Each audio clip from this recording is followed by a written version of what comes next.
The more advanced answer would be that I wanted to do a cover album for many years, and I wanted to make a Therion album, but made out of compositions that other artists wrote. So it would sound like Therion, but still be a cover album. And I wanted to use songs that were not so obvious. And when I made a list of the songs that I would like to cover, half of them were old French songs. So I thought, if it's already half French, why not go all the way and make it completely French? I realized that this would be quite controversial by different reasons.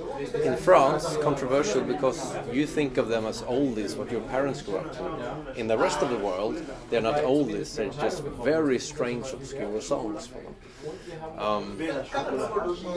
So out of this, he developed the idea for an entire art project, which consists of a lot of things, but 75% of the art project is the record, and then there's other things around it as well.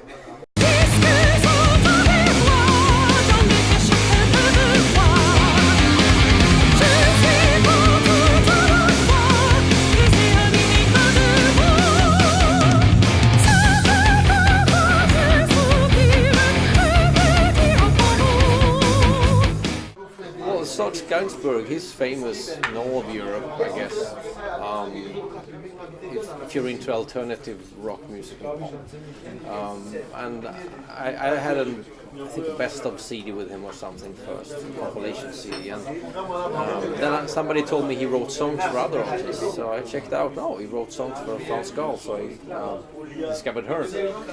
And it's like, you buy a song from iTunes or something, and then it will suggest you other customers bought this, and I found some other stuff like Marie Laforêt and Sylvia Vartan, because they're also released in CD and they're also on iTunes. And then I bought a compilation like this Femme de Paris. They have 3 compilations of it.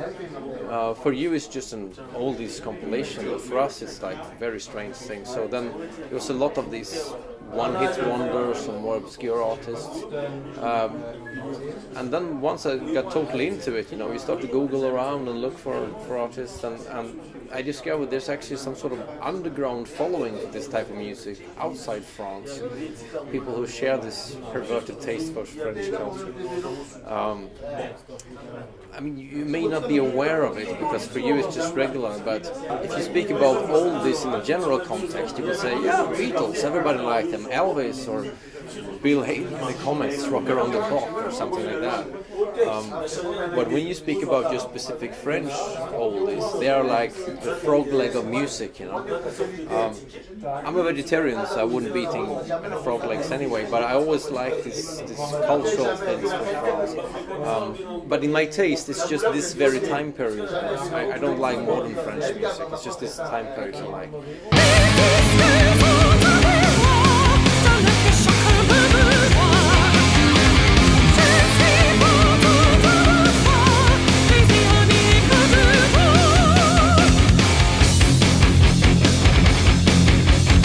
Mary Paul, she studied French the same way as I speak English. So if she would speak to you, you would hear an accent, but when you sing, you can, get away with more.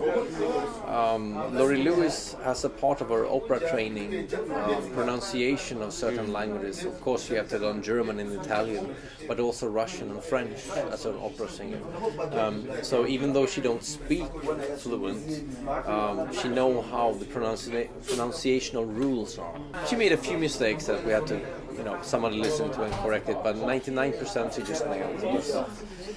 With Thomas Wikström, that was very different because he don't speak a word French, doesn't know how it's pronounced. So we had, you can call it a vocal coach or a speech pedagogue or whatever that would be there, and he would have to record sometimes a full sentence, if it was a long sentence, half sentence, to do it really sentence per sentence. And the girl that was there would tell him how it's pronounced, and he would write it down phonetically. So he would read from a lyric where everything's written phonetically, so he had a basis. And then she would tell him what was wrong and how it should be, and then we would have to take it again and again and again until we pretty much nailed it. And I think from the first weekend we only managed to record 1.5 songs. So it was a lot of work. We had to work for him.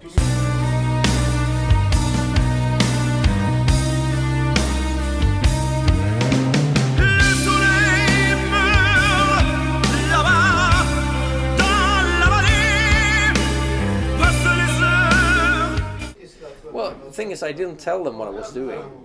Normal thing is I'm telling them, oh, I'm gonna make a new record. Okay, I get the advance, I make the record, and here's the master tape. And this time I didn't tell them what I was doing, so there was a bit of a shock, like, this is not a regular album. No, it's not. And they didn't like it, and they didn't believe that it would sell. And it's complicated when it's a cover album, because you have a lot of,